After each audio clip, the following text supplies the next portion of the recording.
Hey everyone. Today I'm going to show you how to add in entities to the game.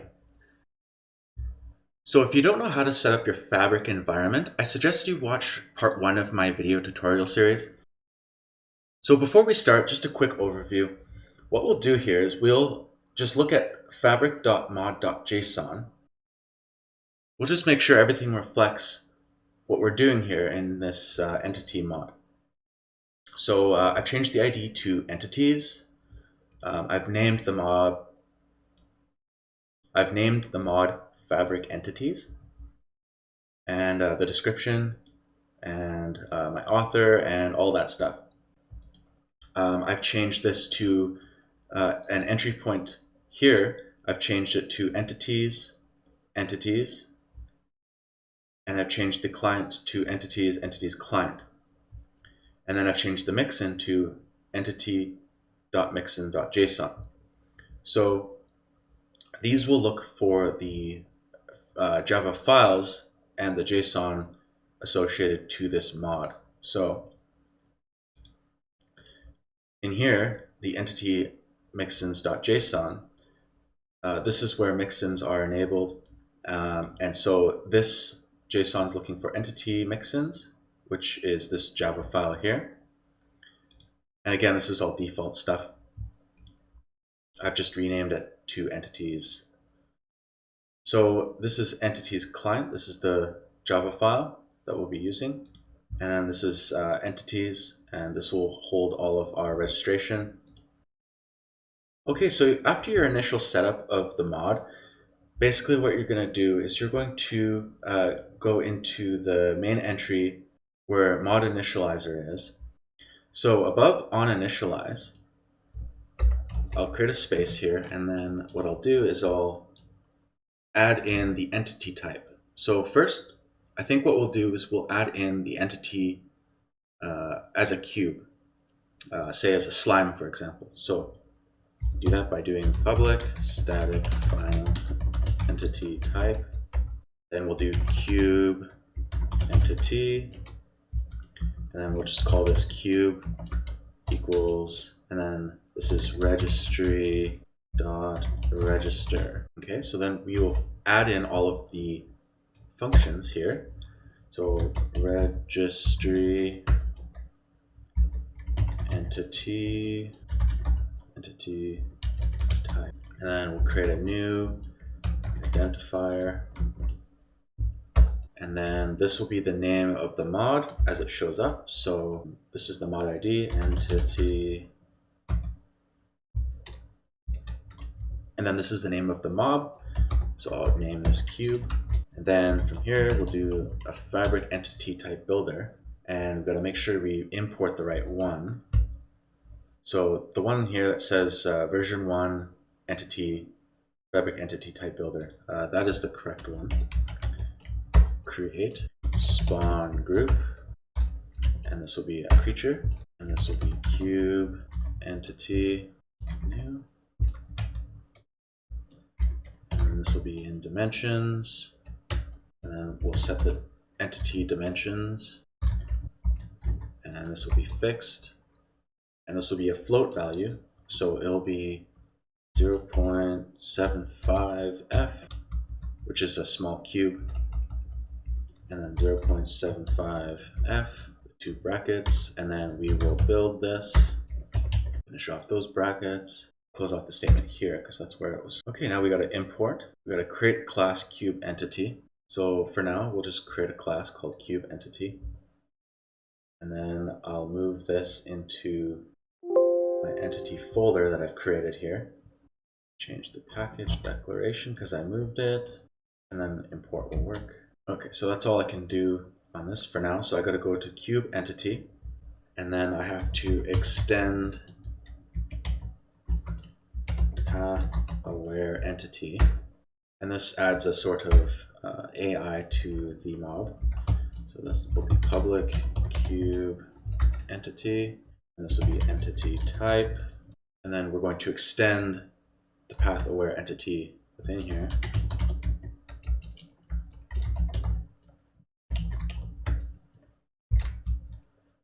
And then entity type, world. Then we'll create a superclass calling entity type and world. Okay, so we got to import world. Now we go back here and some of the errors have gone away. Looks like I imported the wrong registry here. So let's go back here and see. We want net Minecraft util registry. Okay, next we're going to do fabric default attributes registry. And we're going to register the cube type. And then we will use our class that we created, and then we'll create mob attributes. Okay, it looks like I imported the wrong one again, so we'll re-import that, and we'll use version 1 entity fabric default attribute registry. All right, now in entities client, we'll go into here, and then we have to register the renderer. So we'll do entity renderer registry instance register, and then this will be entities, and this will be our cube. Do a dispatcher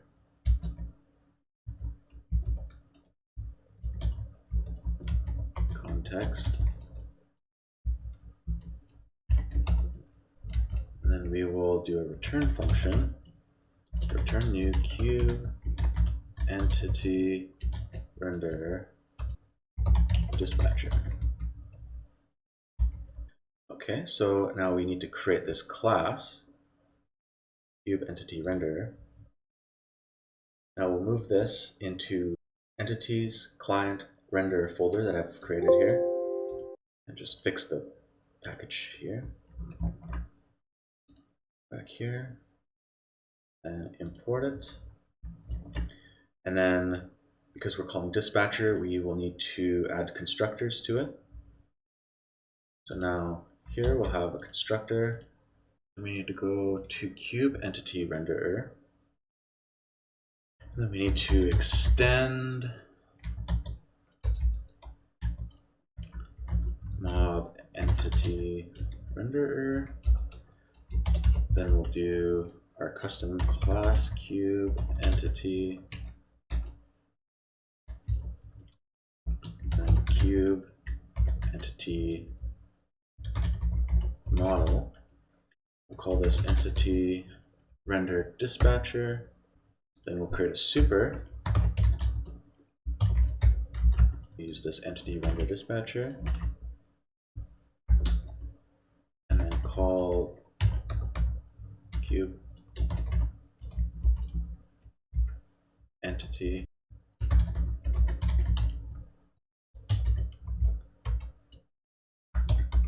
and then a float. Okay, add implemented methods. So this will add in getting a texture for this cube entity. So instead of return null, we'll do a new identifier.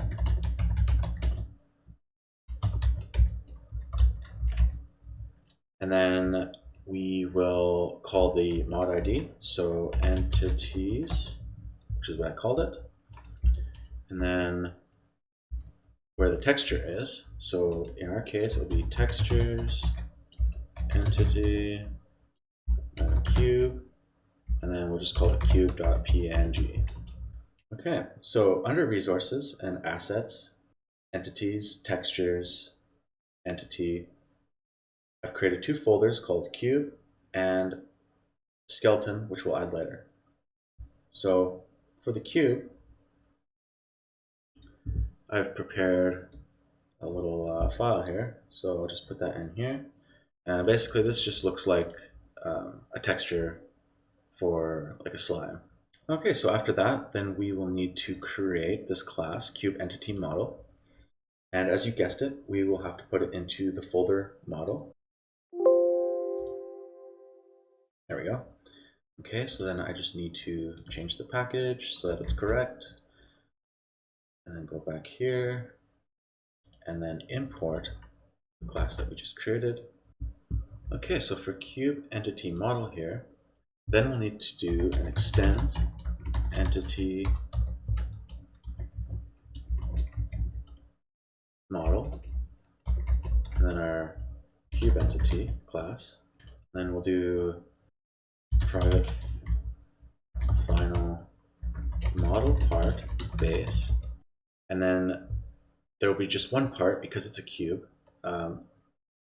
For other creatures, they have different parts, so like an arm and a leg and a head, which you can move or change individually, but in this case it's just a cube. So next we'll do cube entity model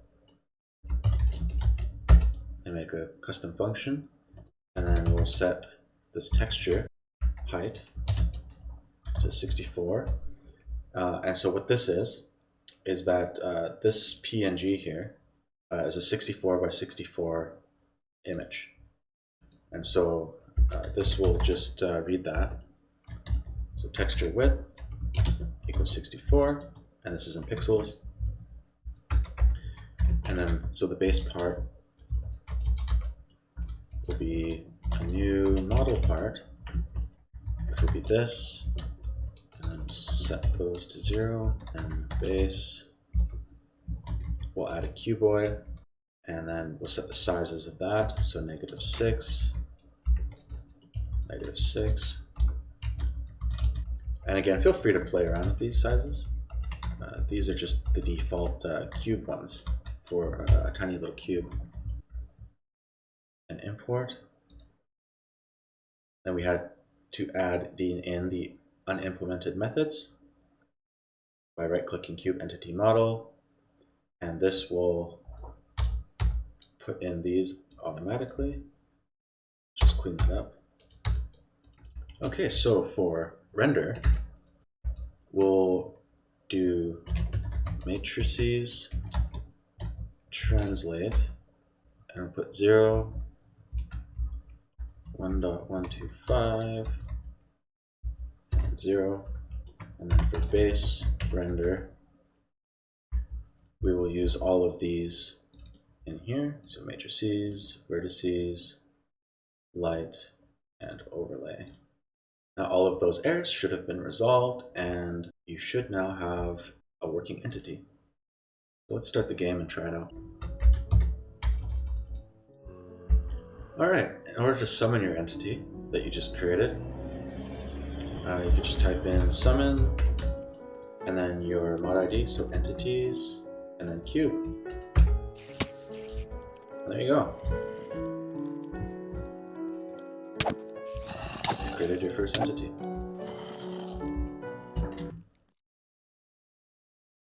Okay, so you want to add a more complex creature to the game. So we'll add a skeleton to the game, which is obviously a bit more complex than a cube. First off, what we'll do here is we'll copy this in entities client and paste that, and then we're going to change everything in here from cube to skeleton.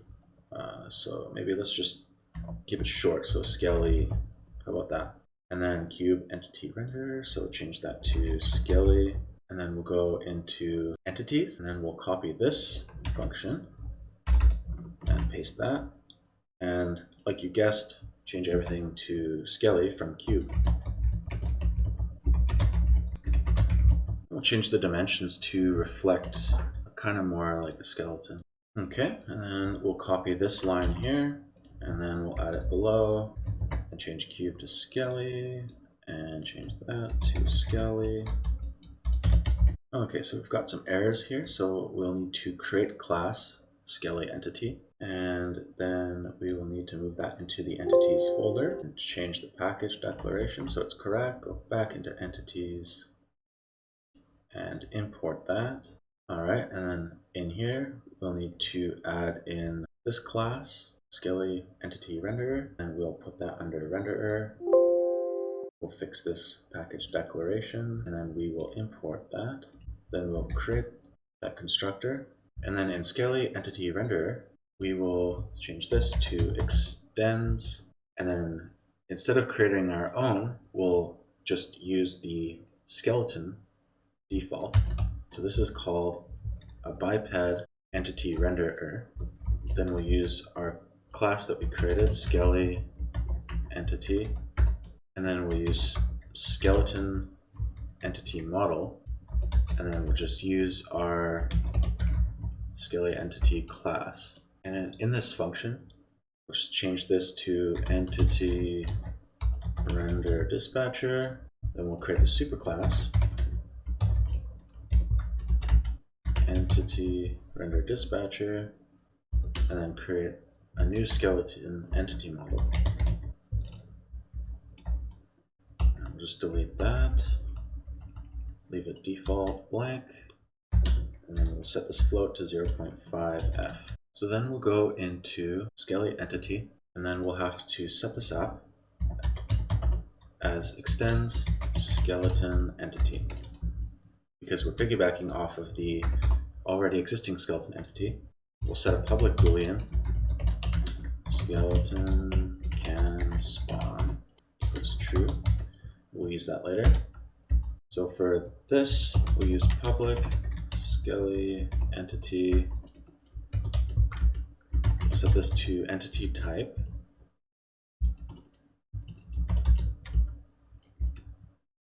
And we'll use this as an extends skeleton entity type, and we'll set world, we'll create a superclass entity type, which is essentially just that, and then world. Okay, there you go. So now within this class here, in this function, you can do a ton of things with this. So if you want to set its health, for example, or how much experience you get from when you kill it, you can do this dot, and then you can set all different types of information in here, like default max health, for example. But in our case here, we'll just set experience points, and I don't know, I'll set it to 60.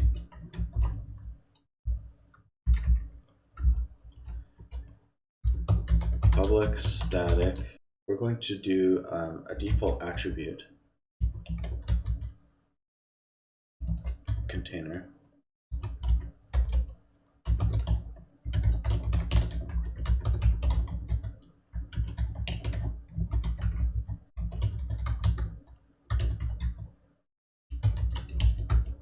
And basically, we're just going to make it a hostile entity.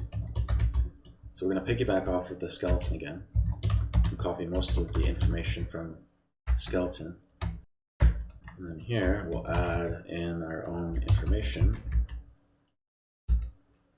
different attributes. So this one will be entity attribute, and then you can add in all types of stats here. So we're going to set this generic max health to something, and then we'll add another stat. Sure, let's do that. So entity attributes, let's just change the movement speed to something, 0.25. Let's add in another one. Let's do follow range.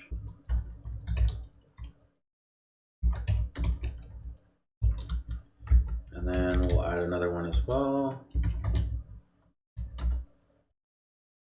And let's just set armor. All right, so now we got to go back to Scale Entity Renderer.